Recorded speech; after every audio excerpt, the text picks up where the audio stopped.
John Doull here for World Alternative Media, and today I'm going to talk a little bit about Hillary Clinton. My question is this: in 2016, as Justin Trudeau would always like to remind us, it's 2016, people. In 2016, after over 2 decades of Hillary Clinton in the public eye, how can anybody in their right mind still support Hillary Clinton? How can leftists who claim to hate corporate greed and corporatism support the Goldman Sachs Golden Girl? How can leftists who claim to be anti-war support a neocon warmonger who's being endorsed by people like Robert Kagan, who has a long record of destroying countries in the Middle East, from her work in Libya as Secretary of State, in which she largely destroyed that nation through bringing down Gaddafi and funding Al-Qaeda and bringing in mercenaries to throw the country into chaos, to her support of ISIS and, her literally being one of the founders of ISIS, as Trump has said. How can anyone support this woman? The main media talking point that we see all the time from the MSM horror media is Hillary, poor Hillary, she's a woman, and because she's a woman, everybody wants to go after her, and she's unfairly attacked, and she's being held to a ridiculous standard. And, when will these attacks stop? When the truth of the matter, to anybody who's been following current events in recent years and has the slightest bit of common sense, is that Hillary gets away with hundreds of times more than any other politician is able to get away with.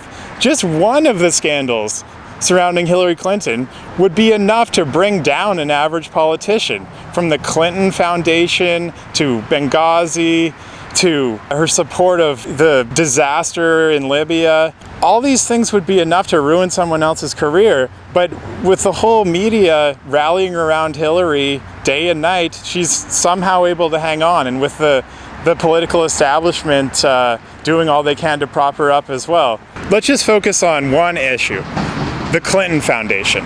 Now, just for the sake of argument, let's imagine that when Condoleezza Rice was Secretary of State on the Bush administration, that she was running the Rice Foundation, and she was taking tens of millions of dollars in donations from foreign dictators while acting as Secretary of State, and giving special favor to donors in terms of being able to have meetings with her or having preferential treatment in how U.S. policy was drafted. Can anyone imagine the media shitstorm that would have broken out over that? And rightly so. That would have been insane. And yet Hillary Clinton literally did exactly that as Secretary of State, and we're still told by the media that she's being unfairly gone after by these horrible, mean, right-wing extremists and the right-wing conspiracy. Poor Hillary. I mean, this is a woman who openly was running a pay-for-play State Department, sucking in vast sums of money to the Clinton slush fund, foundation, while starting wars overseas, funding Al-Qaeda, just doing all these insane things. And somehow this woman, instead of being in jail, is running for president and being cheered on by everyone from the New York Times to Huffington Post, all the usual suspects on the left. It's disgusting.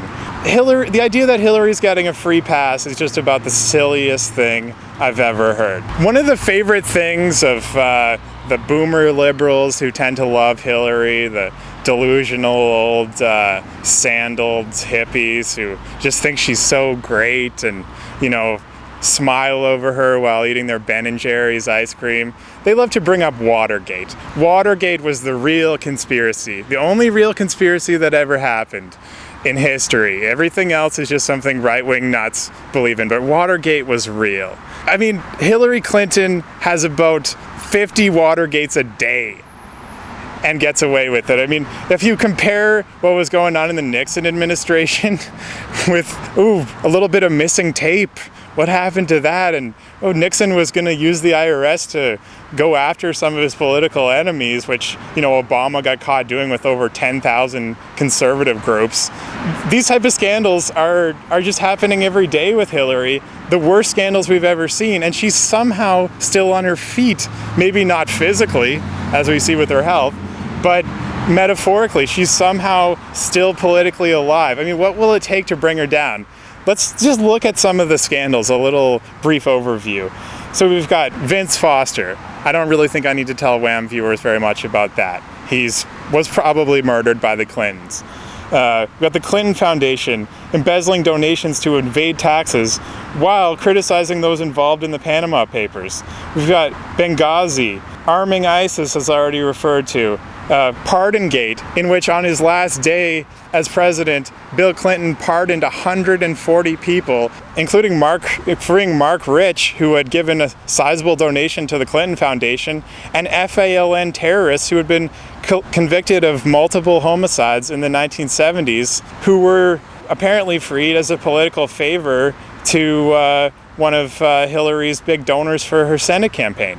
We've got the Oklahoma City bombing, which they clearly had some involvement in. There were documents relating to Whitewater being housed in the federal building in Oklahoma, which was blown up, and people were seen carrying filing cabinets out of the building full of files while there were still children burning to death inside.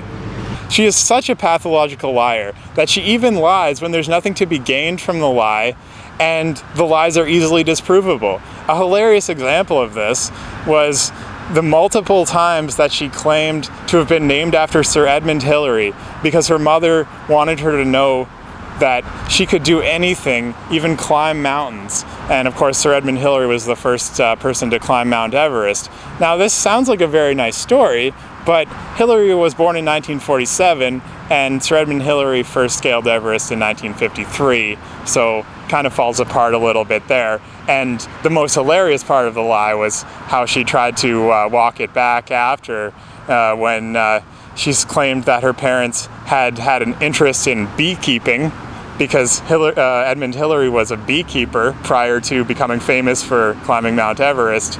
You can't really get much more ridiculous than that. I mean, he wasn't a public figure till 1953, but nice try, Hillary. She claims that she landed in Bosnia under sniper fire on a mission to Bosnia that was too dangerous for Bill Clinton to even go on, when in fact she was greeted on the tarmac to a bunch of 7th grade children, far from any gunfire, and spent time hobnobbing with Sinbad, the comedian, who had also been on the plane with her. Now, lying about the exact same thing was enough to destroy Brian Williams' career, and rightly so. He did lose all credibility for lying about his similar story.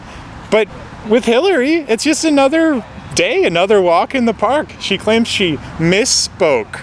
Really? I'd love to be able to just tell the craziest lies anyone's ever heard and say, oops, I misspoke.